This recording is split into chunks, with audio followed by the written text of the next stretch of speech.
maybe 10 minutes or so. We do have a lot of material to get through. Yeah, you got to use your vectors, man. You got, with a crossbow, you got to predict the arc, and anyway, that was recorded. I shouldn't have recorded that. Okay, so we finished last time talking about free fall, one-dimensional motion. So there is material, quizzes will be open out forever.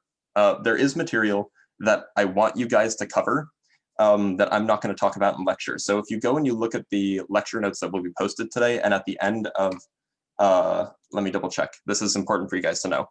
At the end of section 1.5, I want to say, there's in the book, there will be information on graphing, graphing one-dimensional motion, graphing position, graphing velocity, graphing acceleration, and so on. I'm not going to talk about that in lecture because I'm running low on time, but there will be notes posted on it, and you guys should be able to understand that material. So please do take a look at that. I think it's in section 1.1.5 in the textbook. I lagged, that's strange. I think it's section 1.5, but it'll also be at the beginning of the lecture notes for lecture 4. So I'm not going to cover it, but the notes will be there. It's not like anything you have to memorize. It's just it's just the basics on how to graph functions, and how to graph derivatives of functions, and how to graph the integral of functions. That's all it boils down to. But I want to make sure that you guys can like read graphs. If I were to plot like the position as a function of time, I want you guys to be able to read what the velocity is off of that graph, for example, by looking at the slope in that case. Anyway, we're going to move on and start with a related but new subject, which is motion in multiple dimensions. So let's start with that.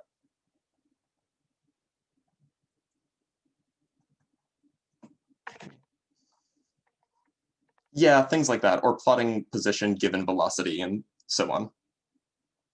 Basically visually integrating and visually differentiating. It's not actually hard if you did well in your calculus class, because you do that in calculus just as well, but it's just something that I want to make sure that you guys are familiar with. So as a point of note, I did mention that even though when we were working with one-dimensional motion, we were only talking about positive or negative numbers, I did note that those positive or negative numbers map one-to-one with, no, we won't be discussing quizzes in the lecture. They map one-to-one with the I hat vector as a vector. So everything that we did in one dimension, it is still vector motion. It's just it's one-dimensional, so it's not interesting. In multiple dimensions, like 2 or 3D, we have to use vectors because you can't just use a number line. It just doesn't work. So so let's talk about position and displacement again, but this time from a multiple dimensional perspective. So let's talk about that. So here, in multiple dimensions, we cannot specify the location. We cannot specify location with just a single number.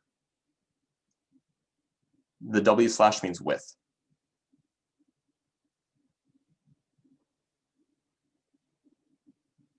In case you haven't seen that before. So before, a number, maybe x, when x was equal to 6, that told us that the position of whatever object we're talking about was 6 units to the right of the origin. And if x was -3, it would be 3 units to the left of the origin. And if the speed was 5 meters per second, that would mean that it's traveling at a speed of 5 meters per second in the rightward direction. And if it was negative, it was traveling to the left. But now in multiple dimensions, you just can't do that. There's not enough information contained in a number. So in 3D, for example, we need a vector to specify location.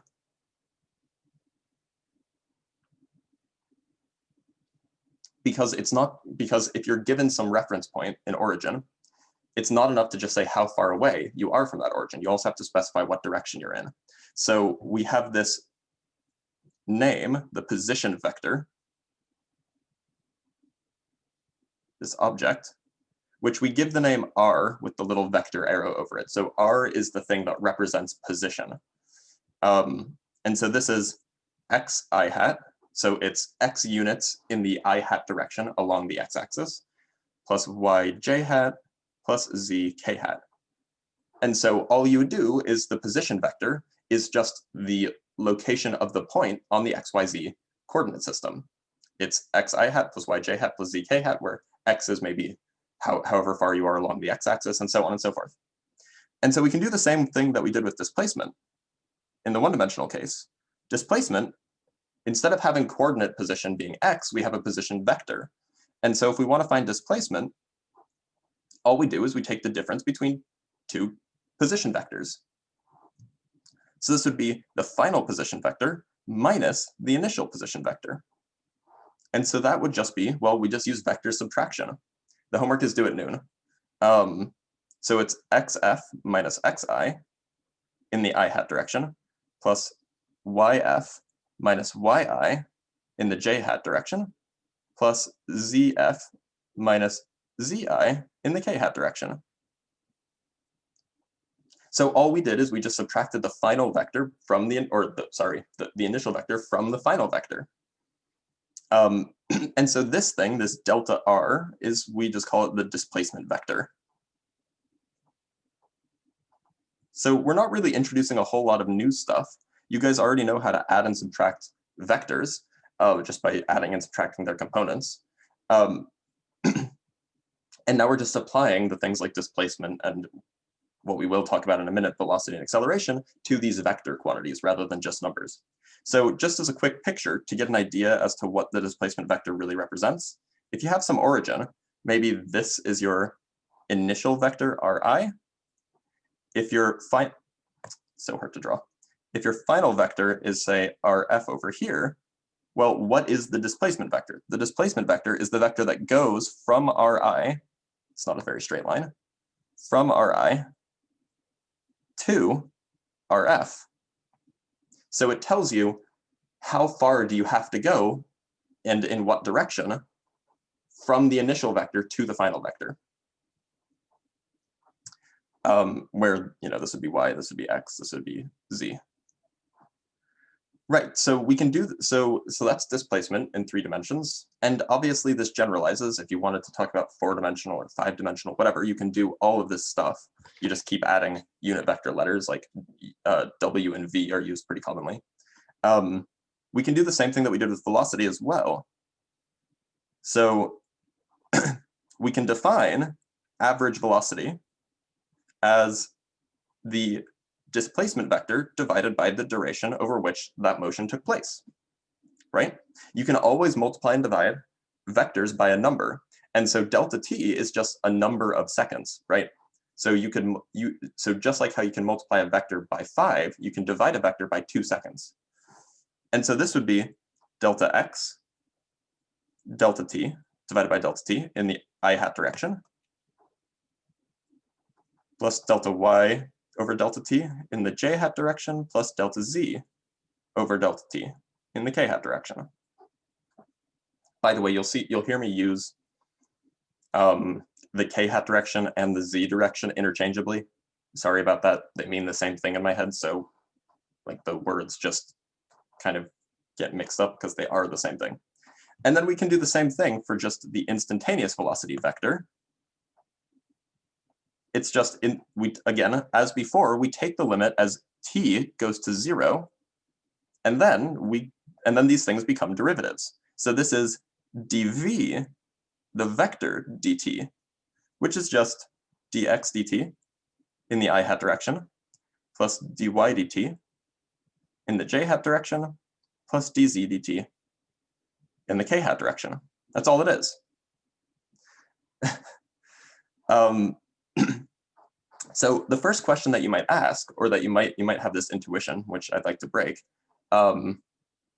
Fortunately, okay, good.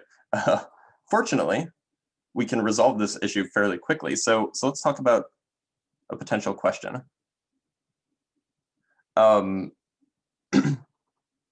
So you might ask, do the vectors r, the position vector, and the velocity vector point in the same direction? Now, one thing that we can't do is we cannot compare magnitudes, And the reason we can't compare magnitudes is because they have different units, right? Right, this goes back to the whole, is 5 inches longer than 6 seconds? Like, of course not, it doesn't make sense. But what we can do is they both have directions. Yeah, v is instantaneous. It's not instantaneous speed, it's instantaneous velocity. So this is average. This is instantaneous.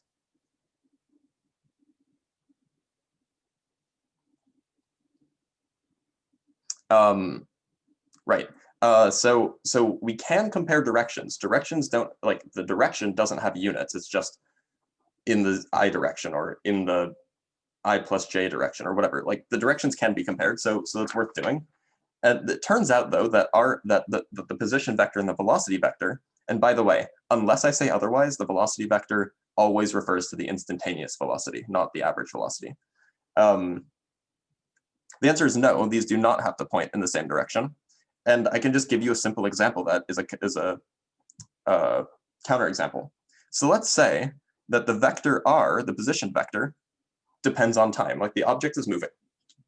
The only way that the thing can have a speed, that the thing we're describing,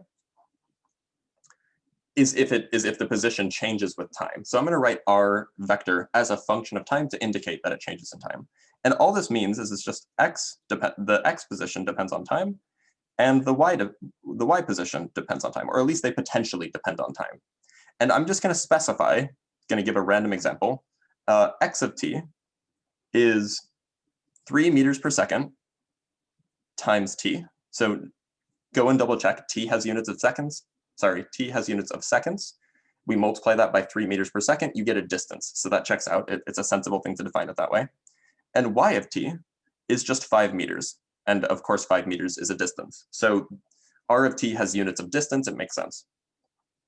Then we can compute what v of t is. Just take the derivative of each of the terms, like in this formula, of each of the components. So the vector v of t would be, well, first we take the derivative of x, and there's only one t, so it's just 3 meters per second. And this is in the I hat direction. Then we can take the derivative with respect of y, but y doesn't have any time dependence, so it's just 0. And then there is no k component, so this is the vector. This is the velocity vector. And so now we should be able to pretty easily see that, of course, they aren't in the same direction. The velocity vector is always pointing in the x direction. It always points along the x-axis.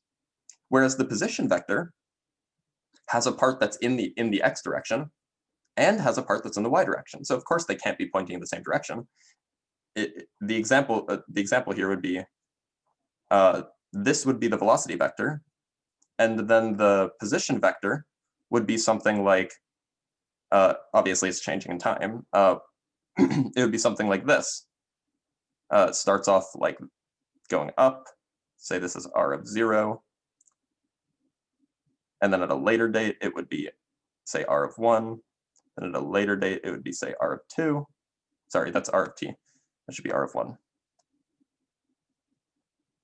At a later date it would be r of 2, and so on.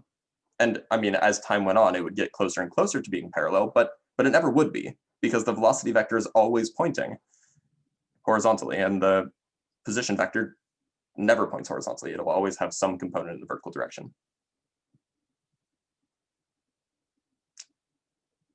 Yeah, dr dt, oh, that's a typo. Or a righto? I guess it's a righto if you write it incorrectly. Come on. Thank you, good catch. So v of t is 3 meters per second in the I hat direction because I used this formula. So I told you what r is, which tells you what both x and y are. So if I want to find the x component of the velocity, I take the derivative of the x component of position. And then I do the same thing for the y derivative of position, and so on. But the derivative of the y component, y of t, just has a derivative that's 0. All right. So the end result is that v is not parallel. By the way, expect to see this sort of notation where you have the double bars and the perpendicular lines to represent vertical and perpendicular pretty commonly. So v does not have to be parallel to r. It's just generally untrue. Sometimes they will be, but it doesn't have to be. The last thing to talk about is acceleration. And acceleration, we treat the exact same way as we did with one-dimensional motion. So the average acceleration, it is the change in the instantaneous velocity with respect to time, or over time, which is delta vx over delta t times I hat plus delta vy with respect, or divided by delta t times j hat plus delta vz over delta t times k hat. And then we can do the same thing to get the instantaneous. So this is average. This is instant. This is just the derivative. We take the limit as t goes to 0, and it becomes just the derivative with respect to t. And so actually, we have a formula for v in terms of a derivative. In fact, we can take the derivative of that vector. So this is indeed the second derivative of the position vector with respect to time in the I hat direction, plus the second derivative of the y of the y component of the position vector with respect to time in the y hat or in the j hat direction, and so on. Wait, so this whole thing is like, I mean, this whole lecture so far is us talking about how to find certain vectors in three-dimensional space. Yep, that's all. Yeah. Yeah, that's all we've done. And by the way, just to be clear, this is the second derivative of the position vector with respect to time. All this is to say is everything that we did in one dimension, it generalizes easily because the derivative distributes across addition, right? So if I have d dt of, I don't know, f of t plus g of t, that's equal to df dt plus dg dt. And so we can just distribute the derivative across the components. And so everything checks out the same. Just think of three-dimensional motion. So to get average acceleration, you actually have to compute the initial velocity vector and the final velocity vector and then divide by a duration.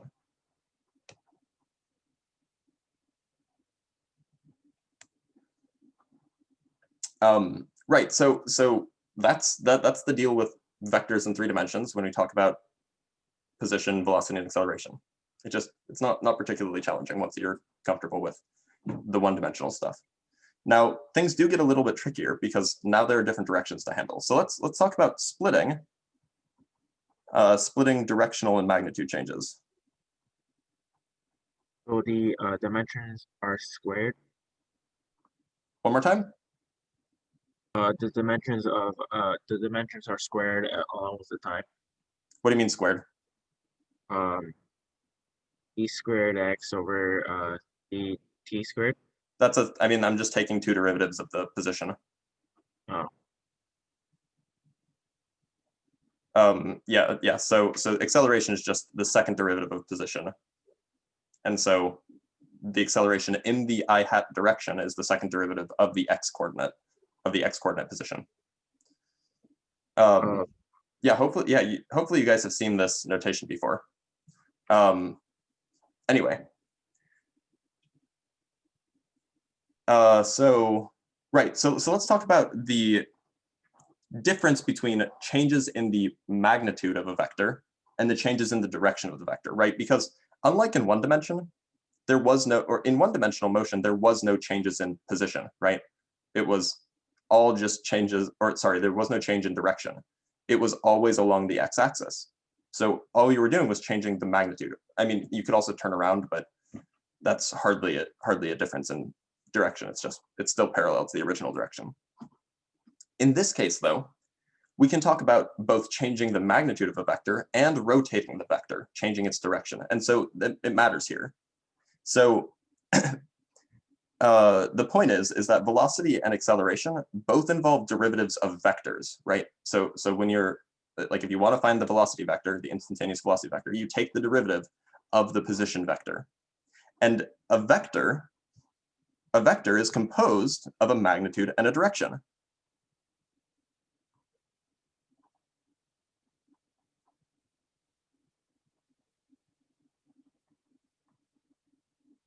And so when we take the derivative of that vector, we can split taking the derivative of each of those parts.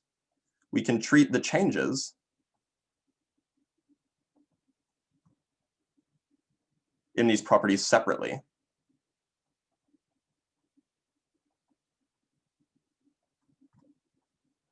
So let's go back to the definition of a vector. So by definition,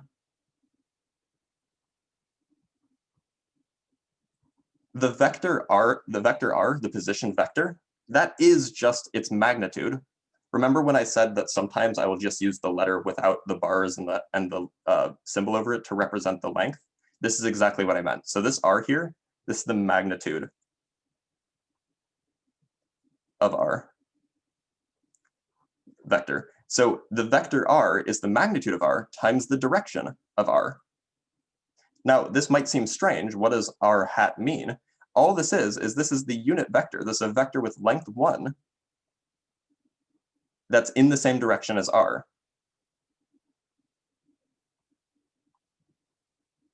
So all I've done is this is really a nothing move. I've said, look, the vector R is the same thing as if you took a vector that had length 1 but pointed in the same direction and then stretched it so that its length was the same as the length of vector R. So you can form any vector by just taking its unit vector, replacing the arrow with a hat, and then multiplying it by its magnitude or by its length.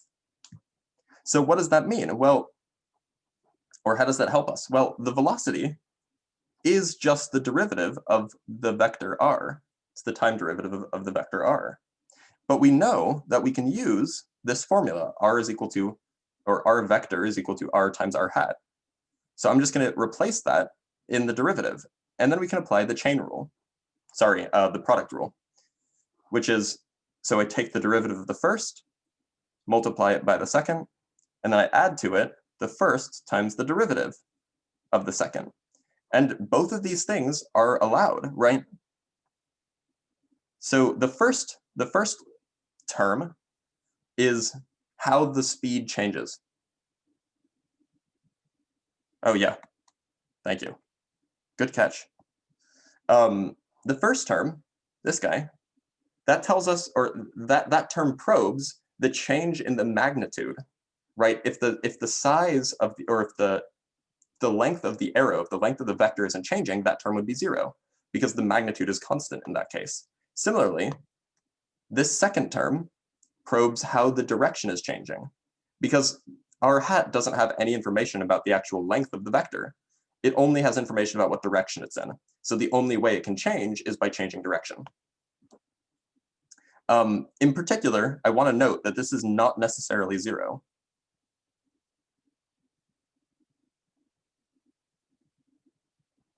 It could be rotating. The unit vector could be changing directions, in which case dr dt would not be 0, even though the length isn't changing. So there are a few possibilities as to what types of velocities we could get. So one possibility is you could have that the object, whose position is represented by r, the object is moving either directly toward or away from the origin.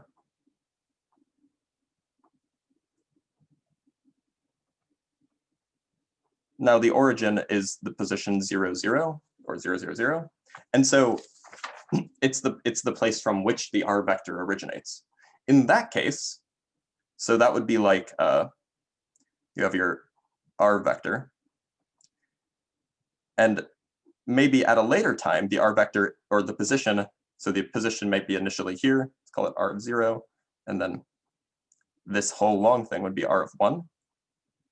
So the position is changing, but the position isn't, the direction of the position vector was in the same direction.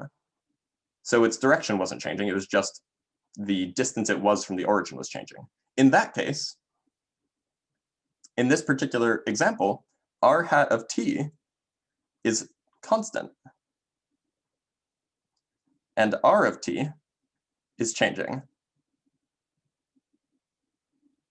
So what that means in this case is that the velocity is just the derivative of r, not r hat, not r vector, times r hat. It's just this first term.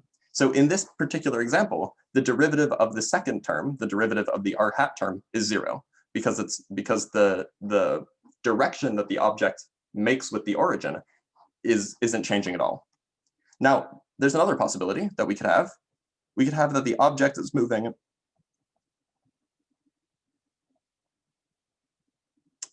in such a way that its distance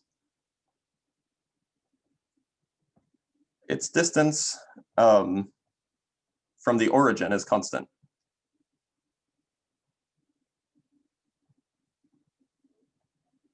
Now, that you might not be able to come up with any examples, but once I tell you about it, it'll be straightforward.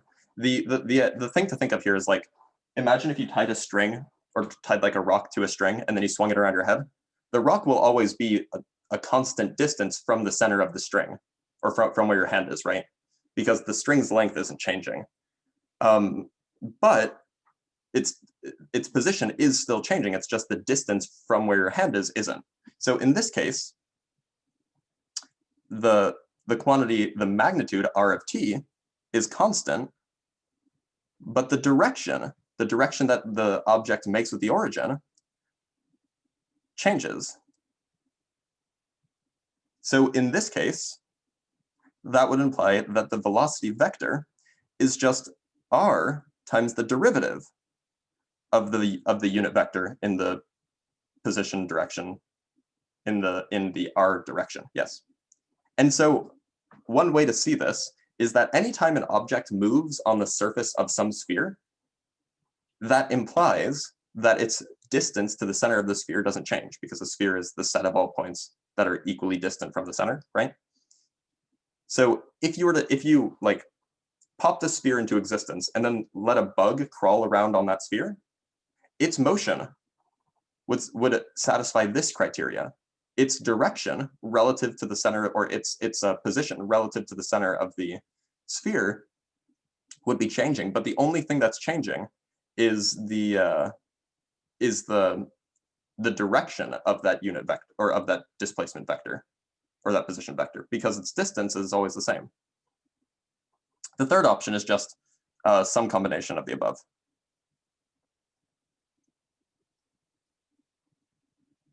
So the first two options are basically special cases, and then the general case is when you have both things changing.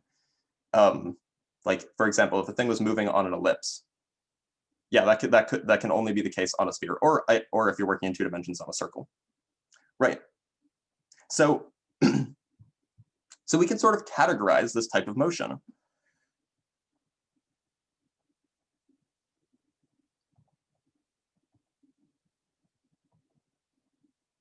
And in general, this is gonna give us the intuition to categorize types of vectors that are related to other vectors.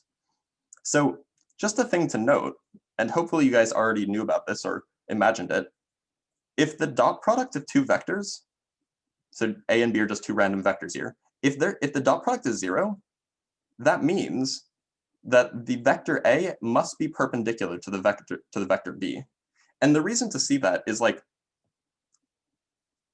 if the angle between 2 vectors, A and B, is 90 degrees, then the formula for the magnitude of the dot product, this is the magnitude of A times the magnitude of B times the cosine of 90 degrees. And the cosine of 90 degrees is 0. So this is just an easy, surefire way to check if 2 things are perpendicular.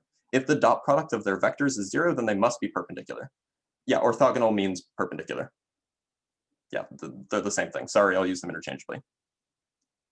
So we can use this information, or this relationship, to learn something about different types of motion. So let's do a quick check. I want to just compute r hat dotted into the derivative of r hat with respect to time. Let's just see what this gives. Well, just by some clever algebra, I can write this as 1/2 r hat dot dr hat dt plus dr hat dt dot r hat. All I've done is I've noted that the dot product is commutative. It doesn't matter what order you write it in, so I've just multiplied and divided by 2. But now I'm going to use the product rule.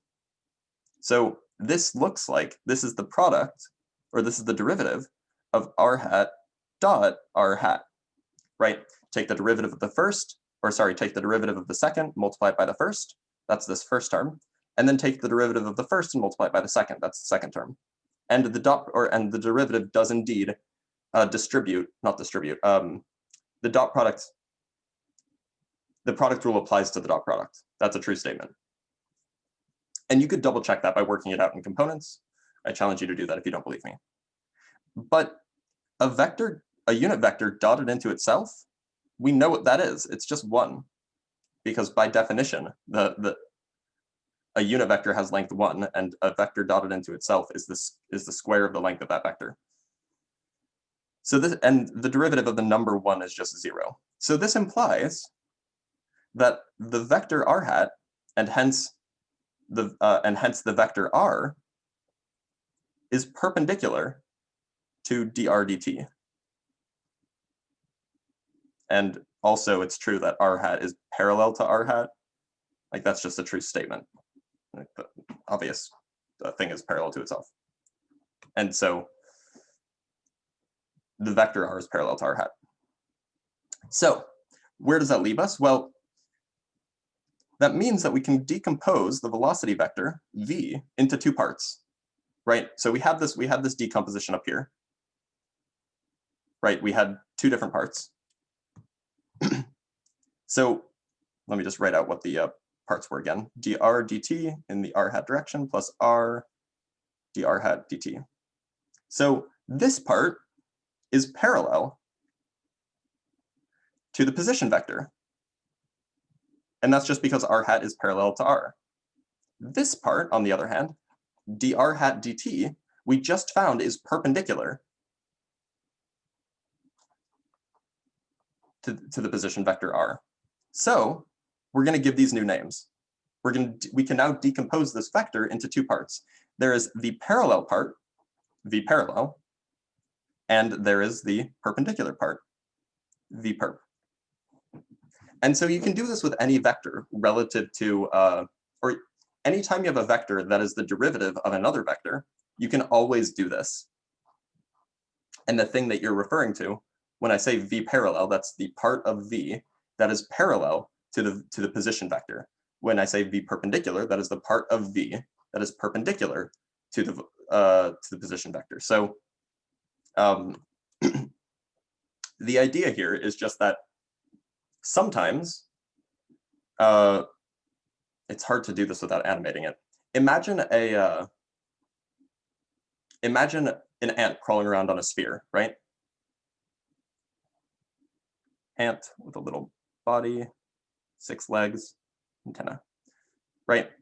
So its position vector will always point from the center of the sphere to its position.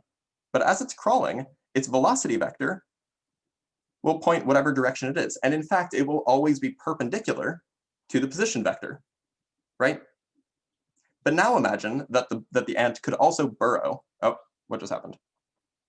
Also imagine that the ant could burrow into the sphere. If the ant burrowed into the sphere, just went straight down,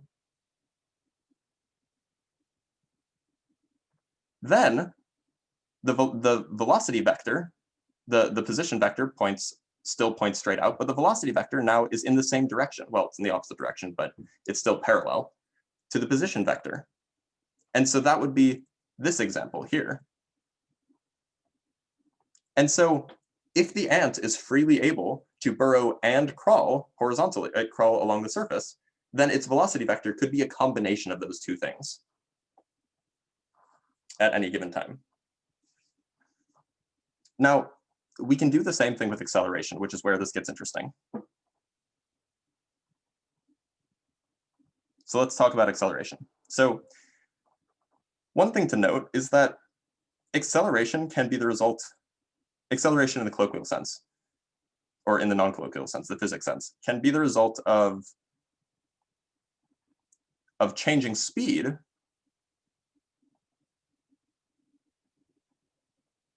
or changing direction. And by the way, I don't know if I actually mentioned this, I don't know how it's not in my notes to mention this. So the magnitude of velocity is always a vector, right? As defined, velocity just is a vector. The magnitude of velocity is speed, but speed and velocity are not the same thing. You don't want to interchange them. So when you change the speed of a thing, all you're doing is you're changing the magnitude of the velocity. You're not changing the direction. But acceleration is the derivative of a vector, which means that if the vector changes direction, that also is acceleration. If the velocity vector changes its direction, if you make a turn, for example, that's also acceleration. It's just a different type of acceleration. But acceleration, nonetheless, accounts for both changes in speed, i.e. the magnitude of velocity, and changes in the direction of the velocity.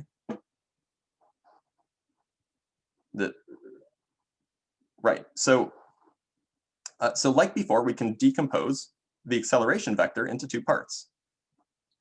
Just as we just did, this is d. All we're going to do is we're going to write v as the product of its magnitude and its direction.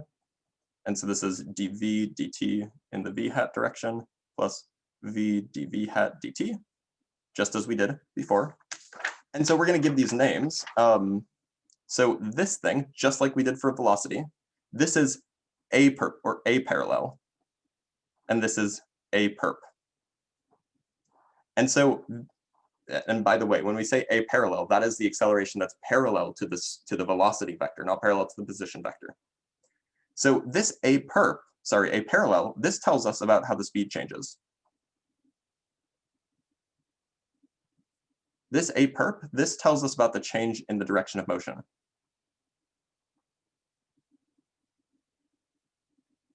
It tells us how your speed's direction is changing. Like if you make a turn, a perp is the thing that matters. Like if you're driving and you turn, a perp tells you how your velocity changes. You were going in one direction, now you're going in another direction. And so what we can do is we can actually use this to talk about special types of motion. So let's, like the idea of v parallel and v perp doesn't come in handy a whole lot, because where you choose to call your reference point your origin doesn't really matter, right? Like that's just an arbitrary choice. Like I could have chosen for this ant, I could have chosen to make the reference point over here, and it wouldn't, like the actual motion of the ant wouldn't change. But the acceleration doesn't care about where you chose your reference point to be. Think of it this way, if the reference point is some sort of constant, you're taking a derivative. So the velocity doesn't care, and so the acceleration won't either.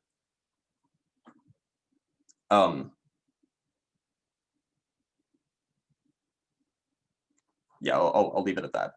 But so this whole business of parallel and perpendicular acceleration actually will have use in physics. The parallel and perpendicular velocity, not so much.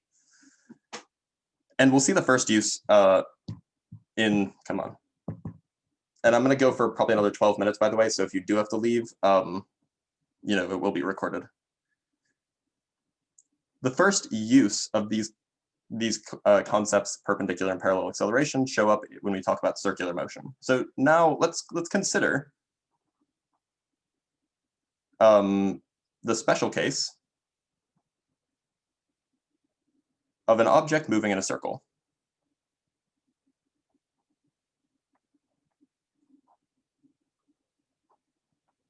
So we're dropping down to 2 dimensions, but you can imagine that it's like a hula hoop. So it's living in 3 dimensions, but it's only taking place in 2.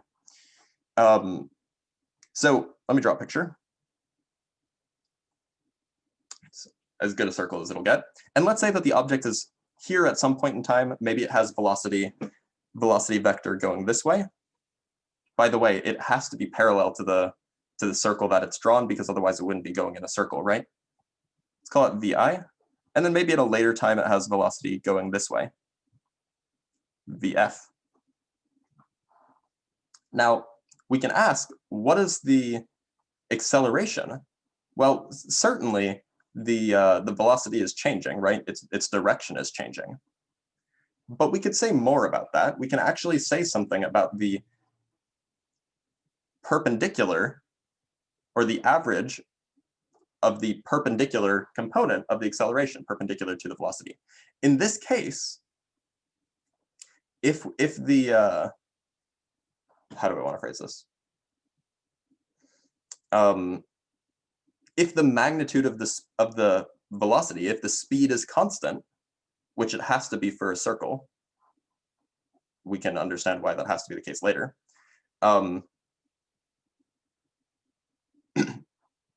We can actually just compute the average of the perpendicular acceleration. It's just, you know, the change in delta v over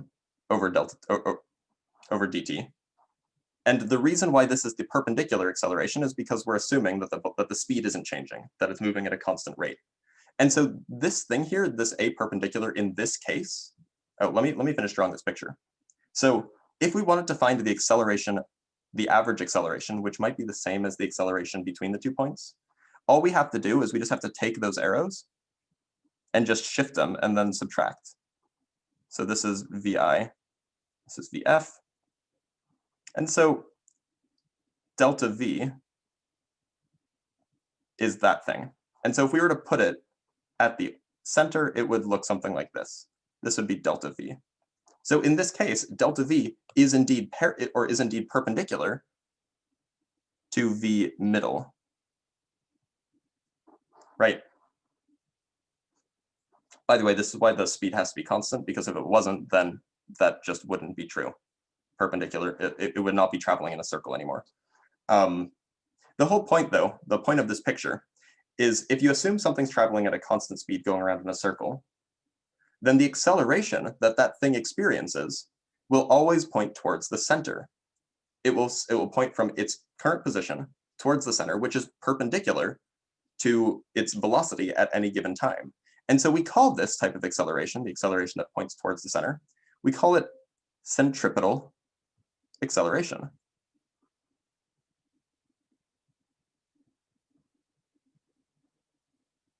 Not centrifugal, by the way, centripetal. Not quite, it'd be like a circular orbit, yes.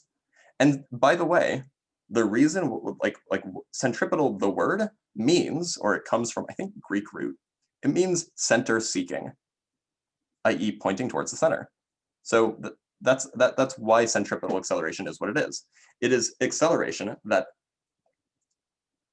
points towards towards the center of your circular motion. Now, clearly, the magnitude of a perp can be anything. Like, just in general, like, that's just generally true. That just tells us how fast we go around the circle.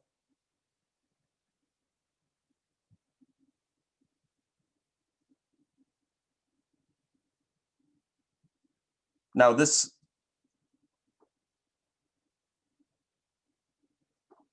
whole business of needing a constant speed, you don't actually need to be going around at a constant speed. Sorry, no, what I'm saying is that a parallel can be anything. You don't actually need a constant speed in order to have centripetal acceleration. The reason I drew that, I used constant speed in this example, is because otherwise the vector that I would have drawn would not have been parallel, or would not have been central or center seeking. Is that a perpendicular notation or a plus sign for centripetal? It's perpendicular notation. Let me make that more clear. So the point that I'm making, or that I'm trying to make, is that if I had chosen to have the ball or the object going around in a circle speeding up as it went around,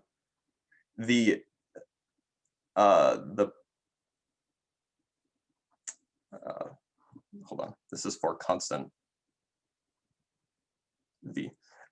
If I had chosen to draw it that way, like have this vector be a lot longer, for example, then the average vector would be some combination of the centripetal acceleration, which is the perpendicular part, and the parallel acceleration. So by assuming that there is no parallel acceleration, it easily depicts why the perpendicular acceleration is also often called centripetal acceleration, hence center seeking.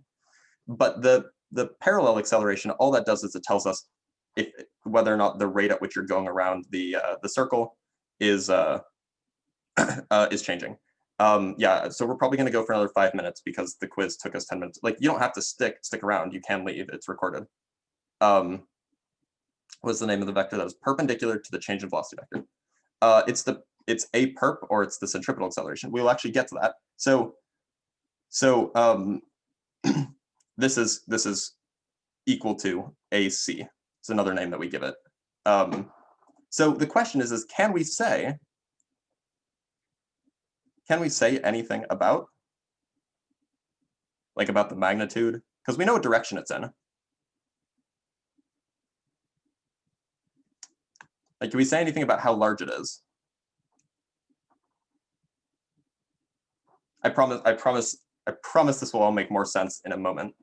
And so all right, so maybe I'll back up and I'll finish off in a minute, do some more explaining. So the point is imagine an object goes around in a circle. So it could be speeding up as it goes around, right?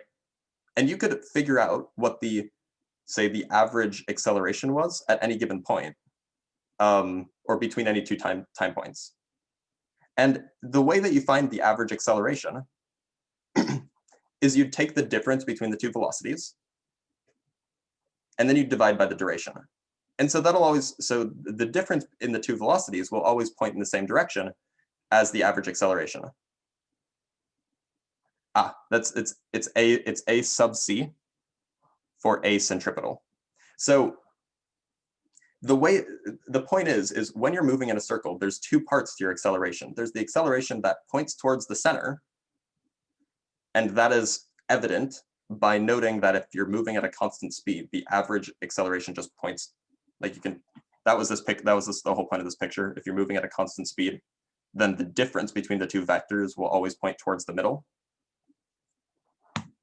Hence, if you're moving at a constant speed, all of your acceleration is centripetal. And then there's the parallel part of your acceleration, which is just changing how fast you go around the circle. But neither of those things affect, but those two things are perpendicular to each other. So the way it makes sense to me is a parallel would be akin to tracking how fast someone runs around the circle. Not true, not important. Whereas a perp denotes the rate of change in direction of the velocity vector. Yeah, no, that's exactly what it is.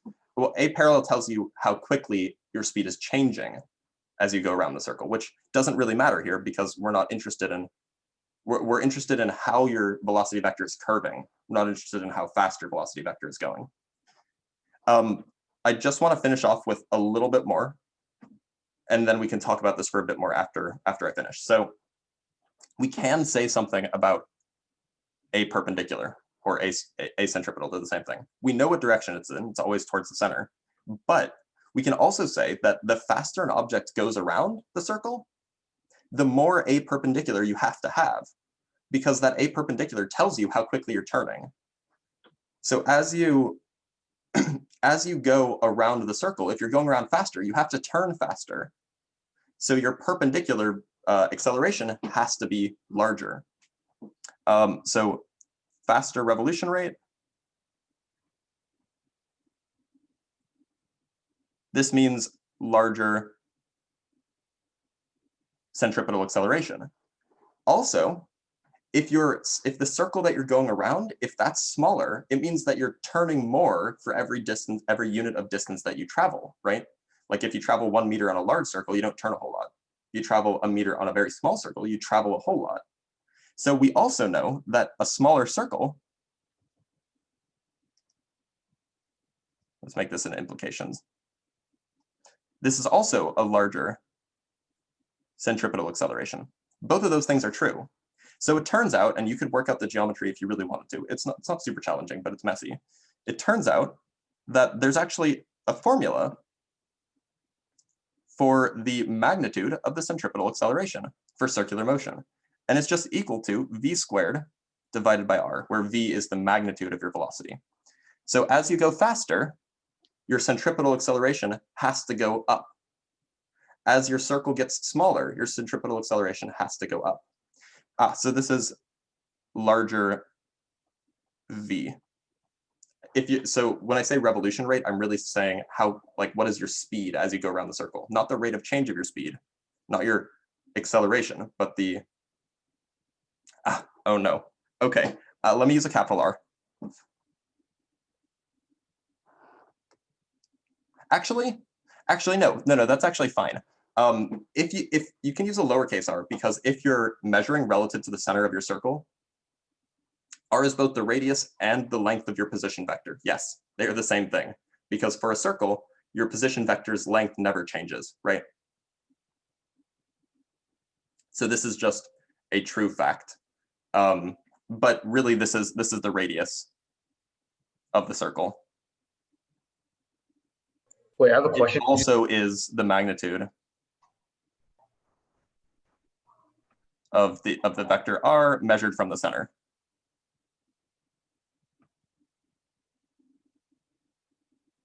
So it's playing double duty here.